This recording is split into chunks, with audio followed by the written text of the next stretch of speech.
Good day, and welcome to the backyard safari, where we are in search of the dreaded tomato hornworm.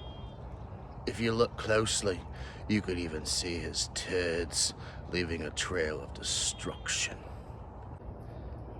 There are his black turds,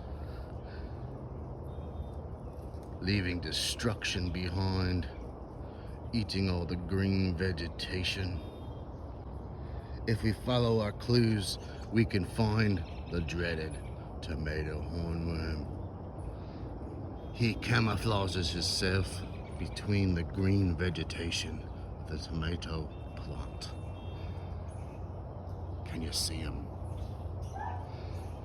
As he disguises himself, hanging upside down, eating all of our tomato veg.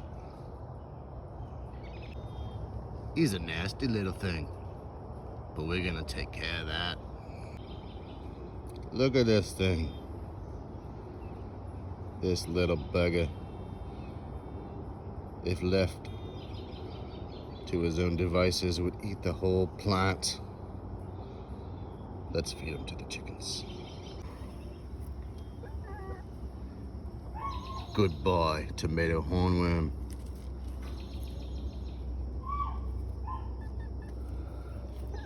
This is the end of your life cycle. Enjoy, chickens.